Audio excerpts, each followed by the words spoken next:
안녕하세요. 세상을 이롭게 하는 일에 관심 많은 승무원쌤 김용숙입니다. 민주당 가관입니다. 갈수록 태산입니다. 위기에서 이재명을 지키고자 갖가지 수단과 방법을 가리지 않고 쓰고 있습니다만 점점 구렁텅이 수렁으로 빠져들고 있습니다. 여기에 갑자기 나타난 사람, 이화영 씨의 아내, 전 이화영 씨는 전 경기도 도지사죠. 부지사죠.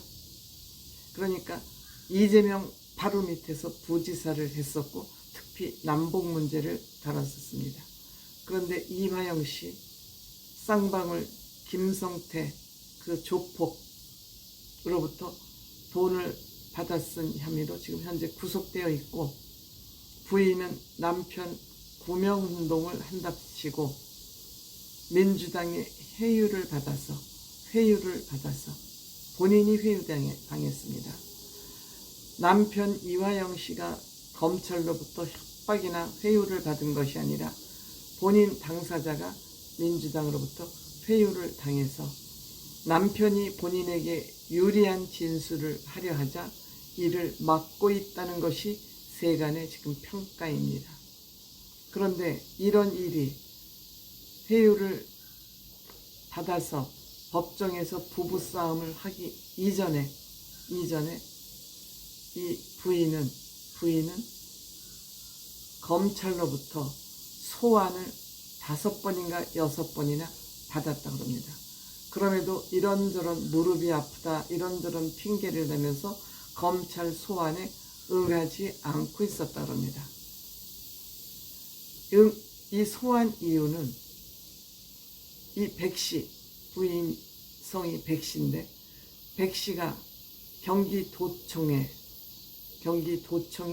2019년 평화협력국장에게 요청을 해서 대북 사업 자료를 달라고 해서 이것을 받아가지고 유출한 혐의가 있어서 이 건과 관련해서 소환을 받았고, 또 이 부인이 어디서인지 모르지만 수상한 자금이 이 부인 계좌로 들어간 것이 포착이 되어서 이런저런 수사를 위해서 검찰이 소환을 했지만 이 소환에 지금까지 불응하고 있는 것입니다.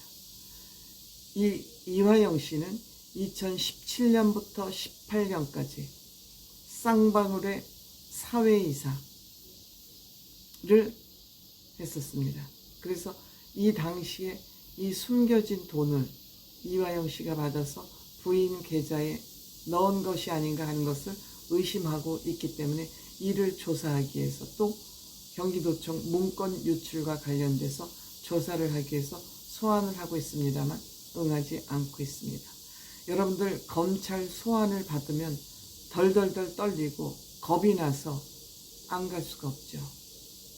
법의 비읍자만 들으면 덜덜덜 떨리죠. 경찰서도 아니고 검찰청에서 불렀다 하면 안 갈 수가 없는 거죠. 근데 이 여인은 무슨 백을 믿고 안 갔는지 모르겠습니다. 그런데 제가 여기에 붙여서 제 경험을 한번 말씀드리고 싶은 것은, 내가 죄가 없다면 검찰이 부르든 경찰이 부르든 겁먹을 것이 없다는 그런 말씀을 드리고자 하는 겁니다. 이 여자는 본인이 저지른 범죄가 뭔지 알면서도 검찰이 부르는데 소환에 응하지 않는 것은 뭔가 뒷배가 있기 때문에 안 간 것이지만, 그렇다고 무조건 검찰이나 경찰을 무서워할 필요도 없다. 내게 죄가 없다면 이 백씨라는 여자는, 이화영 씨 아내는 본인이 죄가 있기 때문에 어떻게 내가 버티면은 민주당에서 나를 보호해 주겠지 하는 이런 뒷배를 믿고 안 갈 수는 있겠지만, 그렇다고 경찰이나 검찰이 부른다고 무조건 무서워할 필요 없고 덜덜덜 떨 필요도 없다. 그 얘기를 저는 말씀드리고 싶은 겁니다. 저도 한 20년 됐을까요? 하루는 느닷없이 우리 동네 경찰이 저한테 전화를 해서 체포영장을 발부할지 모르니까 체포영장이라고 그랬습니다. 발부할지 모르니까 빨리 의정부 검찰총장으로 가봐라. 그래서 제가 무슨 일입니까? 그러니까 나도 몰라요. 딱 끊어버렸어요. 그래서 제가 알고 있는 것은 경찰이 나보고 의정부 검찰로 총으로 가보라는 얘기밖에는 기억나는 게 없어요. 그러니까 밤에 이 전화를 받고 검찰청이 문 열기를 기다렸다가 일찍 가서 검찰청에 가서 어디 가서 물어봐야 될지도 모르는 거예요. 여기저기 헤맨 끝에 내가 체포영장이 발부될지도 모른다 그러는데 나를 부른 사람이 누굽니까? 검찰청에 가면 어디로 가야 될지 모르잖아요. 다 모른대요.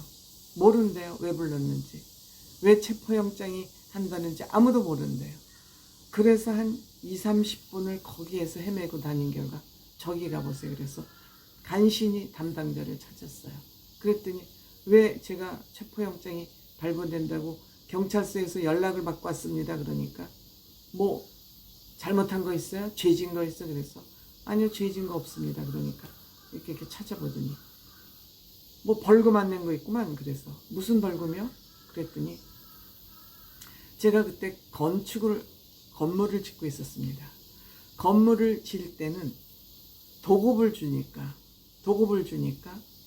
그 모든 그 현장에서, 건축 현장에서 일어나는 문제는 그 도급을 받은 회사에서 책임지고 다 해결을 합니다. 그렇게 계약을 했기 때문에.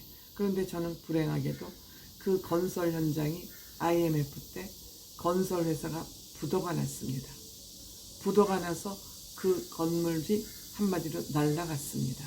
날아가는데 그 당시에 감리를, 요즘 한참 그 아파트 부실 건축 때문에 얘기가 심각하지 않습니까? 그래서 제가 이 얘기를 좀 구체적으로 드리는 겁니다.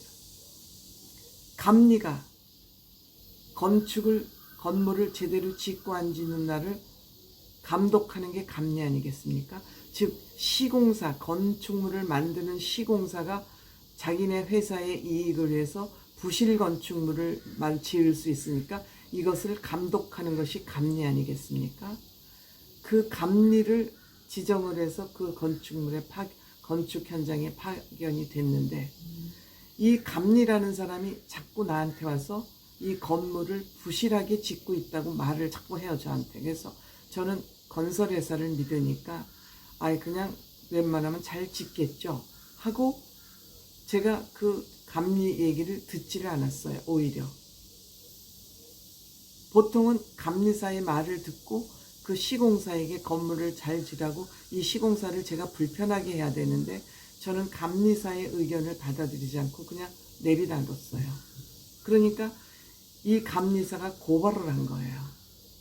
건물을 부실하게 짓고 있다고.